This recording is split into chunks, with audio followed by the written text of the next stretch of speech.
Hello and welcome to the Empower Yourself Summit. My name is Pamela McAlexander and I will be your host. Today I have a wonderful guest with me. He is known as the Achievement Mentor, is equal parts athlete, entrepreneur, and motivator. Just 5 years after pulling himself from the world of drug and alcohol abusing outlaw bikers, Tom Terwilliger's never give up attitude, determination, and willingness to sweat earned him a national bodybuilding championship and coveted Mr. America title, and was the springboard to a successful 16-year career as a Fox Sports Net TV show host. His first book, 7 Rules of Achievement, skyrocketed to the #1 spot in Amazon's success and motivation categories its first week. 1 year later, his follow-up book, Why Smart Goals May Be Dumb, released on Kindle, also hit the Amazon bestsellers list and launched a successful self-empowerment coaching career. As a speaker, motivator, and personal empowerment trainer, Tom has taught thousands of individuals and organizations the empowering leadership and life success tools, rules, and mindset strategies needed to take massive leaps forward in life and career. I bring to you Mr. Tom Terwilliger. Well, thank you so much, Pamela. I can't even tell you how pleased I am that you invited me to be part of the summit, and I have an opportunity to share, well, my story in terms of how I pulled myself up and managed to make lemonade out of lemons, you might say, which is, really the challenge for many of us out there in terms of what we're facing, what we want. So I really appreciate the opportunity to be able to share my story and perhaps impart a few tools on people that they can do the same thing with their lives in terms of empowering themselves. And that's what this is all about. So again, I appreciate it. Thank you. Welcome. Well, thank you. So, tell me about this biker thing. I love the way you phrased that. It's like, let's get right to it, man. And it's interesting because you just mentioned that, right? Just talking about that immediately changes my body language. I go on this masculine testosterone-driven. It's like, ugh. I go right back to that a little bit. The only thing is, I've changed a good part of the mindset of where I was in those days, because indeed, I was fully immersed. And one of the things that all of us need to know is that if we're really going to exceed at anything, we're going to be good at it, we're going to be the best at it, we need to immerse ourselves in that, whatever it might be. And we'll talk about my bodybuilding career later and how I immersed myself in that. But as a biker, and in that community, bam, I wanted to be the baddest biker you've ever met in your entire life. Of course, I wasn't, because there were people that I rode with and associated with that had different values than I did. I got involved in the whole biker community many years ago in New York as a teenager. I got my first Harley Davidson motorcycle. It was a 1954 panhead chopper, and I got that when I was 17 years old, and within less than 6 months, I dropped out of high school. 1 year later, I was riding with these outlaws and decided that was the lifestyle that I wanted. And much of that, I think probably a little bit of a backstory on that is, much of it is because that's who I identified with early on. And I'm not condemning that lifestyle per se. I don't personally think it's the most empowering. I've had friends that have continued on that lifestyle. Many of them are dead. Many of them are in jail. Many of them have drug and alcohol problems continuing today. But that's their choice for the most part. And again, it all really goes back to choice. For me, early on in high school, even before high school, in 4th grade, I was diagnosed with dyslexia and hyperactivity and what they would call ADD today. And as a result, I was kind of a rebel and kind of a rambunctious kid, was put into the special ed class. And in the special ed class, you're literally separated from the kids that were once your friends and your compadres and your little buddies growing up in the 1st grade and kindergarten. And all of a sudden, you are labeled in many respects. So as I was being labeled by them, I was also labeling myself. I was convinced I wasn't smart enough. I was convinced I was stupid. I was convinced I wasn't good enough. And I was not them. And if there's one thing that being a full-blown outlaw biker is not them. It's not part of society. You're what's called a 1%er. So from the time I was in 4th grade, I had been cultivating this idea in my mind, this belief in my mind, that that's the kind of person I was. I fought constantly. I stole bicycles. I built choppers. We had a little gang. My brother and I had a little gang called the Savage Skulls. Like in 6th grade, we had a gang with colors on our back. So naturally, it was something I gravitated towards later on. But unfortunately, well, I should say fortunately, I discovered before it was too late that it really wasn't the lifestyle I wanted. It really wasn't the direction I wanted to go. Ultimately, I think I found that community because I thought it was indeed a community, a brotherhood, a camaraderie, a power, a strength, a connection with others that I hadn't felt in a long time, earlier in my life. And I found out very quickly that that's not what it's about, for the most part. It's about something entirely different. And when my eyes began to be opened by that, I had an experience that allowed me to walk away from something that is very difficult to walk away from. Almost anything. If anyone's ever had an addiction to drugs or alcohol, and a lifestyle is a component of that. Your lifestyle is surrounded by all your friends do the same thing. So I was immersed in to walk away from because of that connection, because of knowledge, because when you're in a criminal organization, you don't just walk away. But I had an experience that would not allow me to do anything else but to make the decision. It was time to go, pay the price, take action, and walk out the door.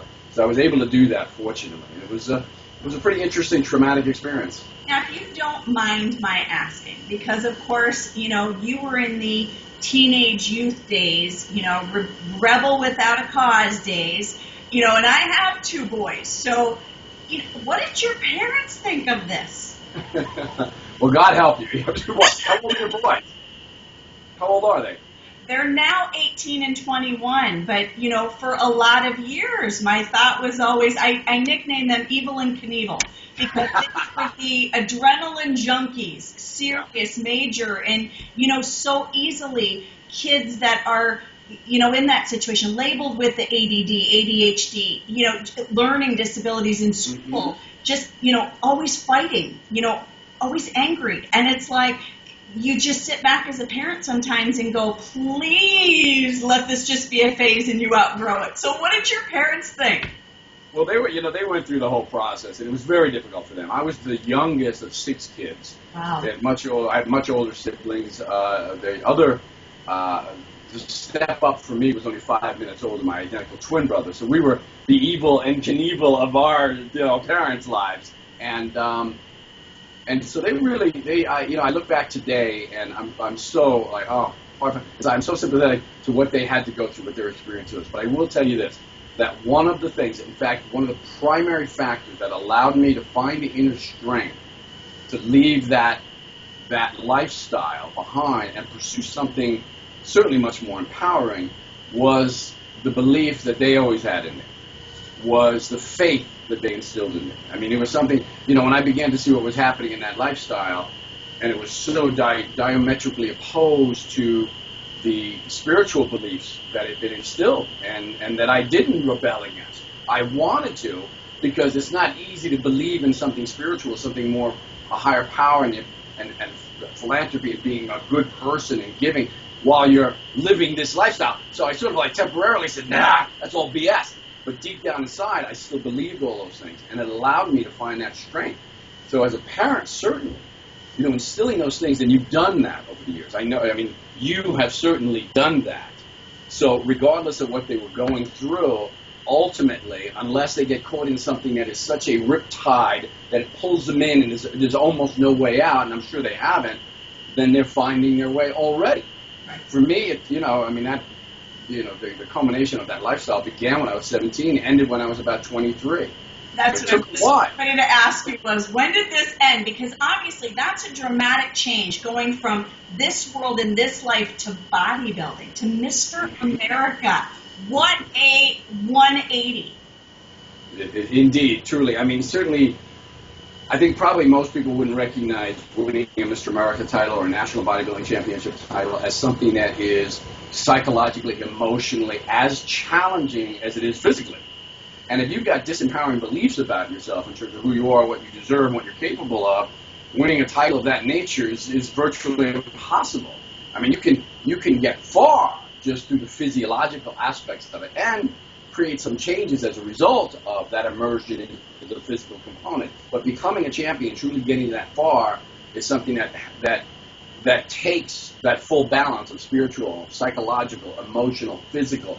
All those things have to come together at the right moment for the right person in order to be able to achieve that. So, indeed, without blowing smoke up my own whatever it might be, indeed it was quite a 180-degree turn because, but without it, I don't know what direction I would have went. Because when I ultimately walked away from that lifestyle, it was, okay, now what? Now what do I do? I've identified with this person for so long, this guy who rides this chopper and using drugs, has these brothers and this power and this strength. I have none of that anymore. So now I got to find a new direction in bodybuilding, which fortunately I had done earlier on. I'd done a little bit in my teen years. And I had it was interesting, because I had some reasonable success as a teenager. And folks, by the way, those of you who are listening or watching, I'd like you to really think about relating what we're talking about to your own lifestyle, to your own life, in terms of what your experience was early on, in terms of what decisions you've made or haven't quite made or are vacillating on making. Because this isn't about what Tom has gone through or whatever it might be in that respect. It's about a process. And that process begins with a decision at some point. That decision is you are such and such. For me, I was this, outlaw. I was this dumb kid. I was stupid. I was less than. I wasn't as good as, That was the first decision. That was something that happened almost unconsciously. It was programmed, you might say. The second decision, which was to leave that lifestyle, also meant leaving that belief behind, eliminating, or at least as much as possible, dissecting and tearing apart that old belief and beginning a new belief along the way. So that process begins with a decision. I made a decision while I was in that biker clubhouse one night. This is it. This is not the direction I'm going anymore. This is not who I want to be. This is not who I am. And as a result, boom, step forward. Getting back into the gym, after being a teenager and even competing as a teenager, having some relative success, I think what happened was that old program, the negative programming, took hold. When I won some teenage bodybuilding competition, and I said, I'm going to take a couple months off. That led to 6 months, 3 years, 5 years, because the old belief still had hold of me.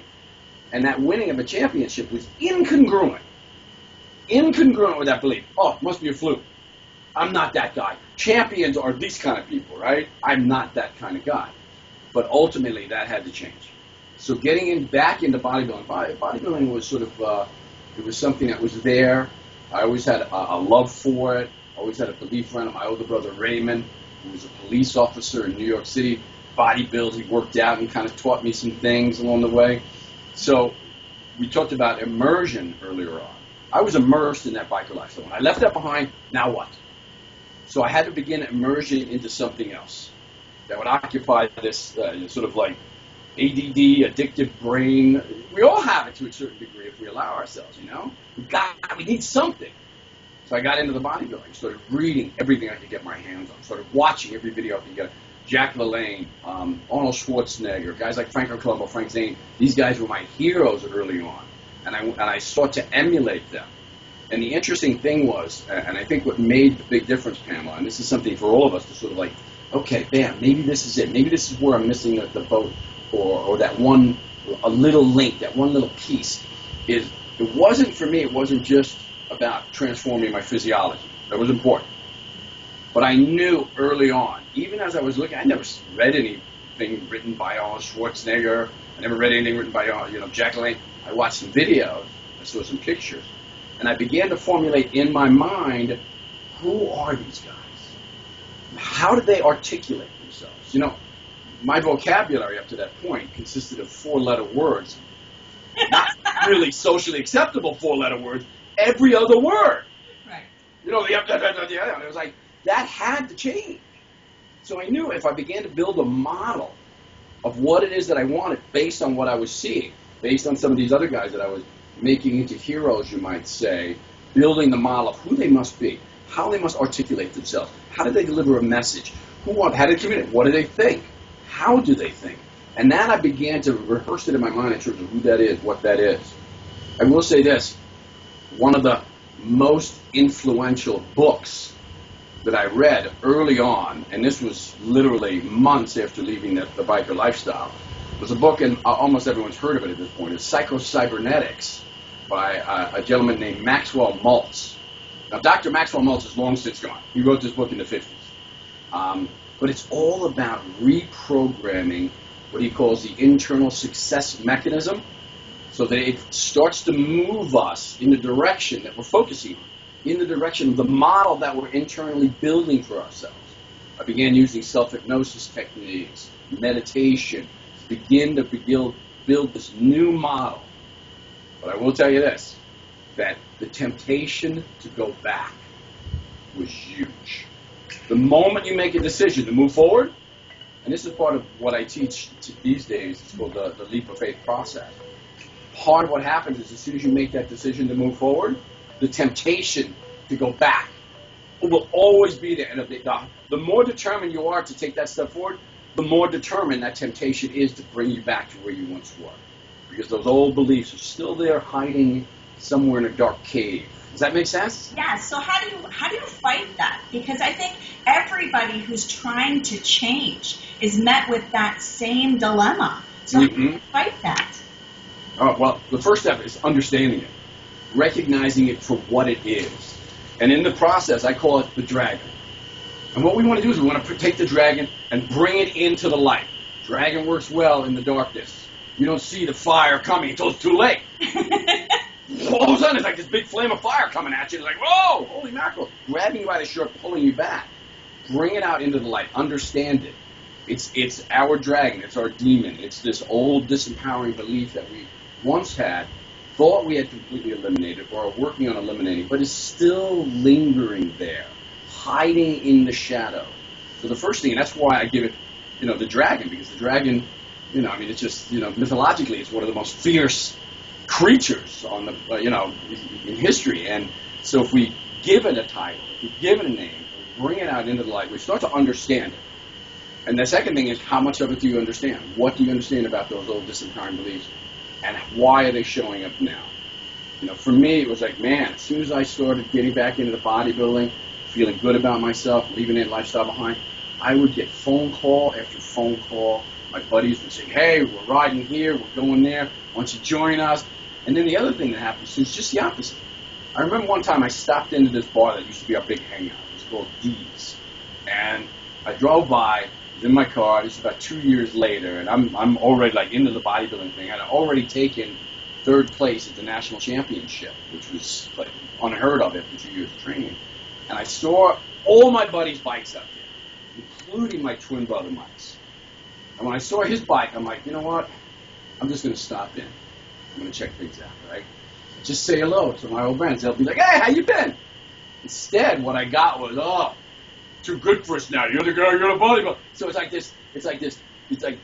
opposite. It's like a reverse psychology. Oh, now everything that I didn't like about who I was earlier on, which was being different, being something else, being not good at, all of a sudden they're pointing the finger at me and saying, now I'm that guy, and you're the guy who's calling me names. You're the guy who's saying, you're too good for us.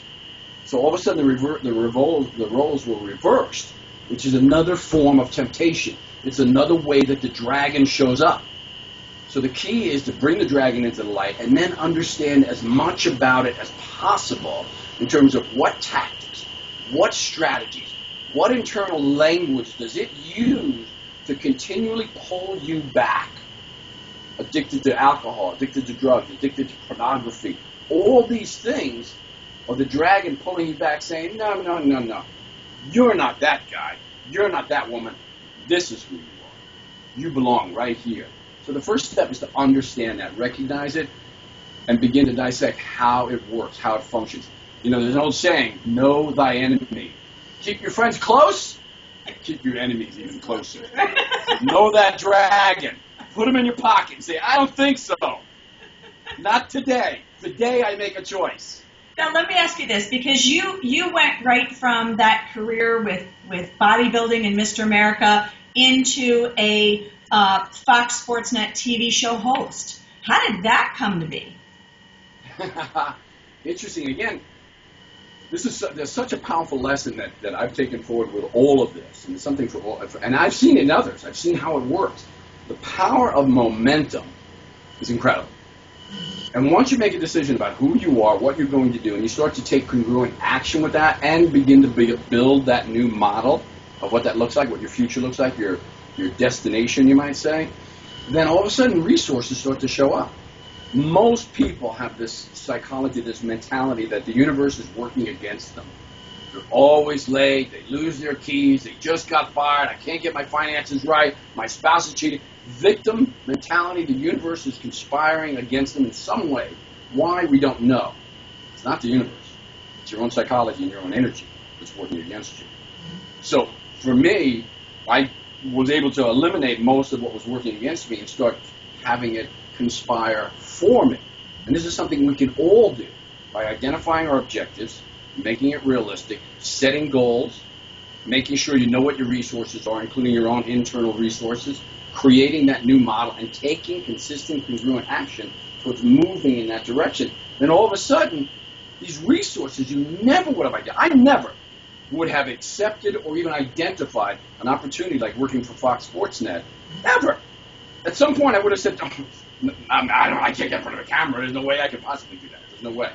But when you're already in action, you're already moving forward, it's extraordinary what the universe will do and what your unconscious mind will allow you to do. So after winning the national championship, I was approached by a couple of gentlemen, and they said, well, we're thinking about putting a show together. No one's doing anything on the sport of bodybuilding and fitness. There's nothing out there, and we've been approached by Fox Sports, and they're interested in doing something, and you just won the national championship. Would you be interested in joining us on this experiment, you might say? And at first, the dragon showed up and did exactly what I was talking about, which was, when are you guys talking about doing this thing? Well, we're going to shoot this contest on Saturday next weekend. And I'm like, well, what do you need from me? We need you to do like interviews and stuff. And I'm like, well, I'm busy. I don't think I can do it. I'm like scared crapless, quite frankly. And bam, the dragon was like, you can't do that. And then he was like, come on, we need somebody that. And I said, okay, I'll do it. So I finally got talked into doing it and wound up co-producing the show, hosting it for 16 years. We covered all the major bodybuilding competitions. We interviewed celebrity after celebrity. I got to know so many people, the connections, the contacts, the growth, the ability to communicate and deliver a message was honed over those 16 years, where I might never have even had that opportunity had I not been in action, moving toward a specific objective. And I will tell you this, it was a great experience. It's certainly one of the most memorable experiences of my life. 16 years, it was a great run. A long time. I was going to say, my kids say all the time, Mom, if you could go back in time and change anything, what would you change? And my response is always nothing. And they're like, oh, bull crap. And I'm like, no, you don't understand.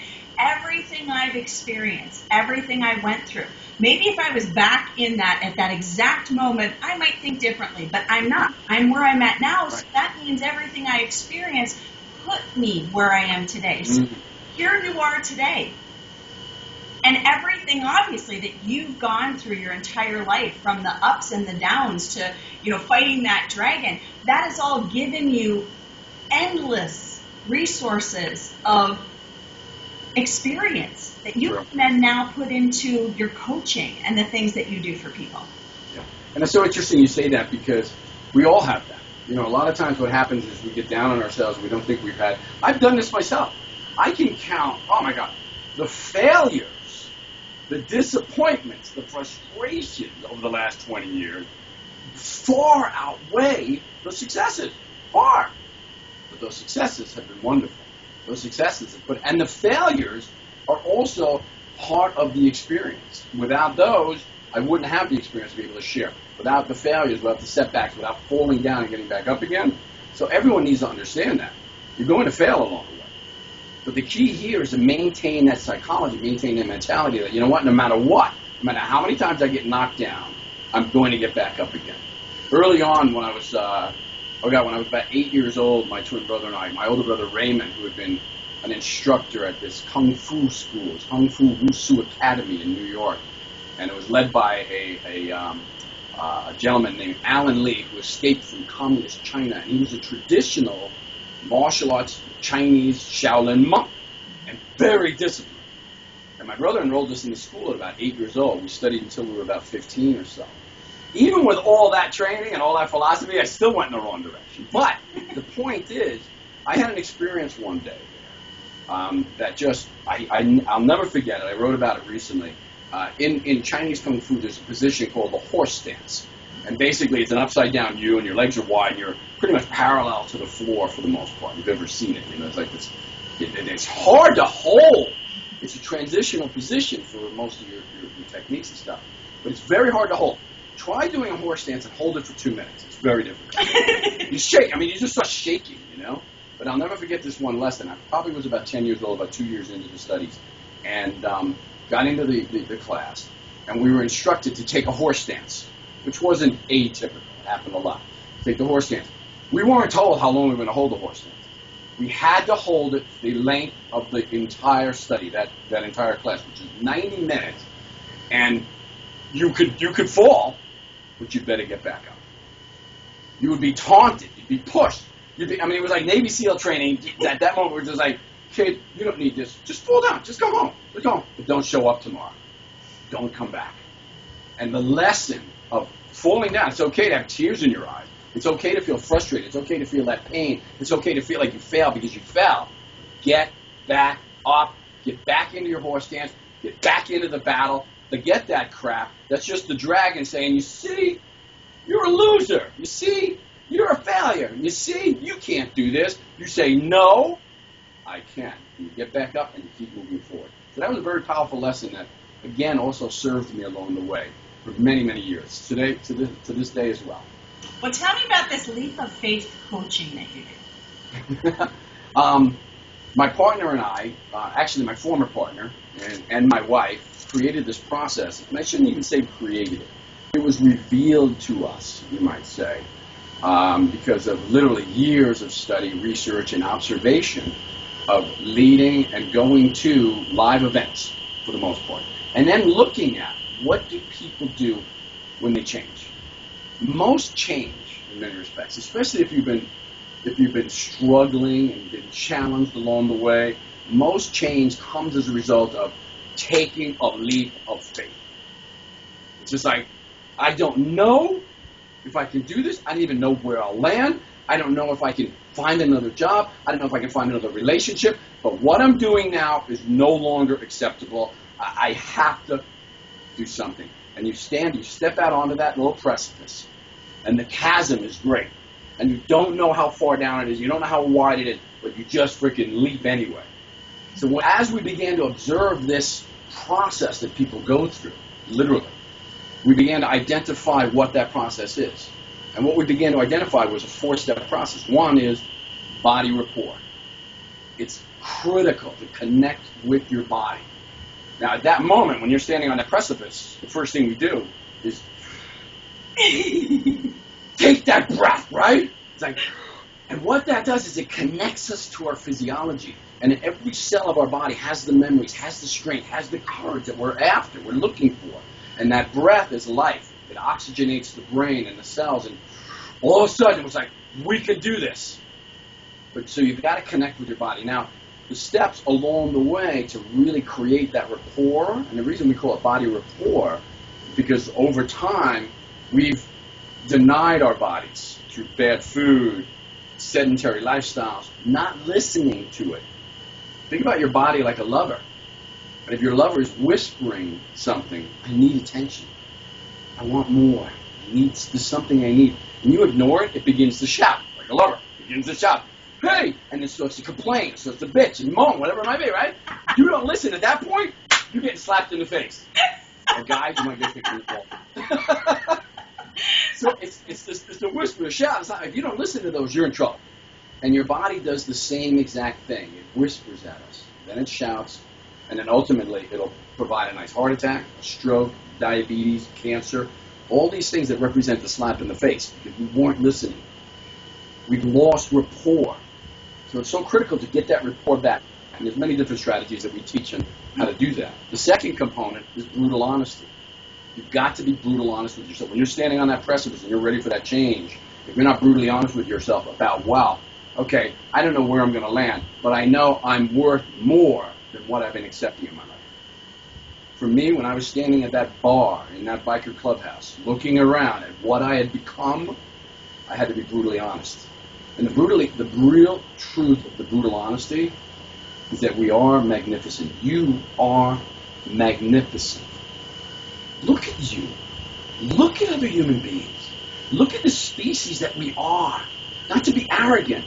My God, as human beings, we are magnificent in our capabilities and what we can create, in our ability to manifest God in everything that we see and do. And if you don't believe you're magnificent, that's the dragon holding you back. So being brutally honest is standing on that precipice and saying, I am worth more. I am magnificent. And you jump. But before you jump, something grabs you from behind, and that's the temptation. That's the dragon. You take that deep breath. You're being brutally honest with yourself. And all of a sudden, the dragon starts whispering in your ear, wait a second, hold on. The car needs repairs. You're not making enough money to spend that. You can't leave that relationship. You'll be alone. You can't do it. So that's the temptation.